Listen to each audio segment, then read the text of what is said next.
आज सभागृहामध्ये भारतीय क्रिकेट संघाचे अभिनंदन करताना मला अतिशय आनंद होतो आहे आणि अभिमान देखील वाटतोय। भारतीय क्रिकेट संघाने 2026च्या T20 विश्वचषक स्पर्धेत शानदार कामगिरी करत अंतिम सामन्यामध्ये न्यूझीलंड संघाचा पराभव केला आणि 96 धावांनी विजय मिळवला। या विजयासह भारताने तिसऱ्यांदा T20 विश्वचषक जिंकला। 3 वेळा T20 विश्वचषक जिंकणारा पहिला देश हा आपला भारत झालेला आहे। तसंच सलग दुसऱ्यांदा T20 चषक जिंकणारा देखील पहिला देश आपला भारत झालेला आहे। जगातल्या सर्वात मोठ्या अशा अहमदाबाद येथील नरेंद्र मोदी स्टेडियमवर जो अंतिम सामना झाला त्यात भारताने 20 षटकांमध्ये 5 बाद 255 धावांचा विक्रमी डोंगर हा त्या ठिकाणी उभा केला। T20 विश्वचषकाच्या अंतिम सामन्यातला आजपर्यंतचा हा सर्वाधिक स्कोर आहे, हे देखील अत्यंत महत्त्वाचं आहे। आणि भारतीय गोलंदाजाने न्यूझीलंड संघाचा डाव मात्र 159 धावांमध्ये त्या ठिकाणी गुंडाळला। विशेषतः आमच्या फलंदाजांनी अतिशय उत्कृष्ट कामगिरी केली।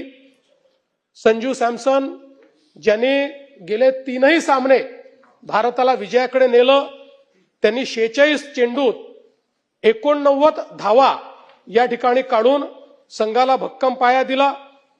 अभिषेक शर्मा यांनी फास्टेस्ट 50 त्या ठिकाणी करत 21 चेंडूत 52 धावा त्या ठिकाणी काढल्या। ईशान किशन यांनी 25 चेंडूत 54 धावा या ठिकाणी काढल्या आणि एक अतिशय जलद अशा प्रकारचं अर्धशतक केलं। आणि थोडं माझ्याकरता शिल्लक ठेवा, सगळ्या याच्यात मध्ये बोललंच पाहिजे असं नाहीये। हा, तिलक वर्मा यांनी देखील, शिवम दुबे यांनी देखील आपल्या संघाच्या धावसंख्येत महत्वाची भर पाडली। गोलंदाजांनीही अतिशय उत्तम योगदान दिलं। जसप्रीत बुमराह यांनी 4 बळी घेत निर्णायक अशा पद्धतीनं या ठिकाणी बॉलिंग केली आणि विशेषतः या संपूर्ण टुर्नामेंटमध्ये सर्वाधिक इकॉनॉमिक बॉलर म्हणून त्यांनी कमीत कमी धावा देत भारतीय संघाला त्या ठिकाणी जिंकवलं।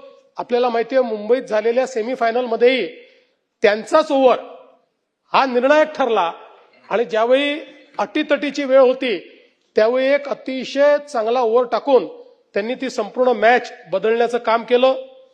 अक्षर पटेल यांनी देखील 3 बळी घेऊन त्या ठिकाणी संघाला भक्कम आधार दिला आणि म्हणून फलंदाजी आणि गोलंदाजी या दोन्ही क्षेत्रामध्ये भारतीय चमूने अत्यंत उत्तम अशा प्रकारचं काम केलेलं आपण सगळ्यांनी बघितलं।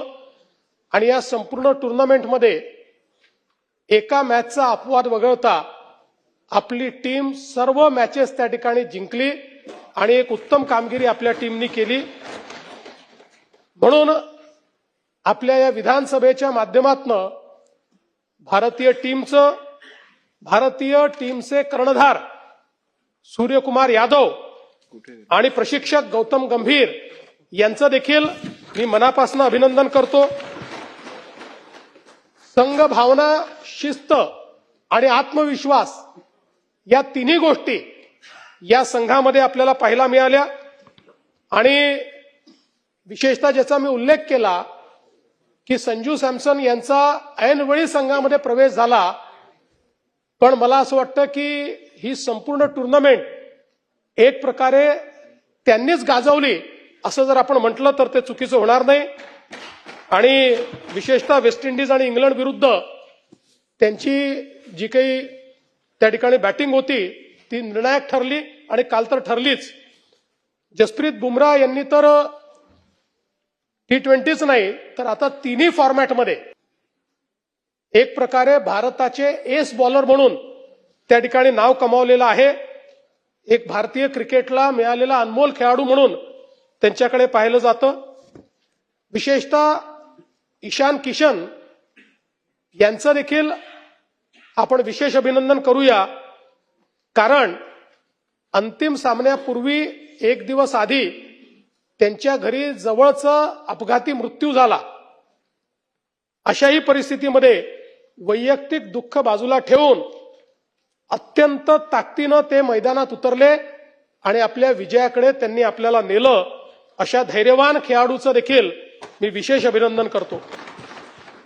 आपल्याला कल्पना आहे की भारतीय क्रिकेटचा जो गौरवशाली इतिहास आहे त्याची सुरुवात 1983 साली कपिल देव यांच्या नेतृत्वाखालील आपल्या टीमने ज्यावेळी वेस्ट इंडिजला हरवून पहिल्यांदा आपण विश्व चॅम्पियन झालो लॉर्ड्सवर, तिथनं सुरुवात झाली. 2007 मध्ये महेंद्रसिंग धोनी यांच्या नेतृत्वात पहिल्यांदा T20चे विश्वचषक आपण जिंकलं.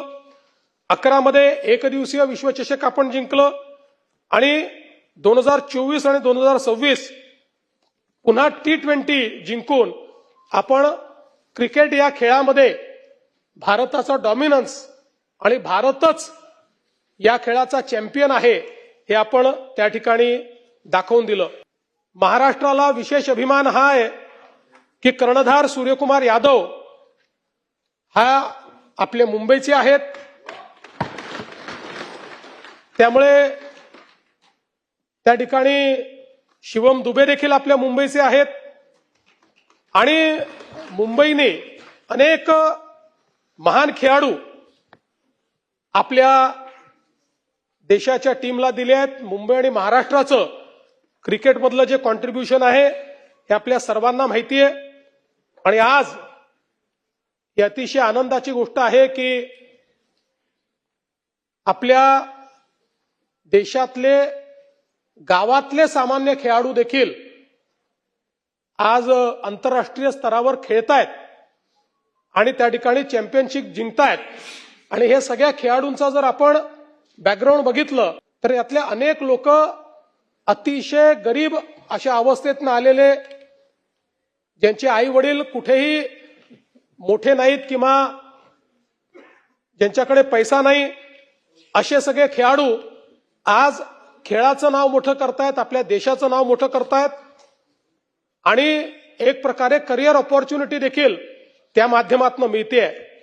आणि म्हणून ICC असेल, BCCI असेल, या सगळ्यांचं मी अतिशय मनापासून अभिनंदन करतो. आणि या सभागृहाच्या वतीने हा अभिनंदनाचा प्रस्ताव पास करून त्याची एक प्रत ही आपल्या भारतीय टीमला पाठवावी अशी विनंती माननीय अध्यक्ष महोदय मी आपल्याला करतो.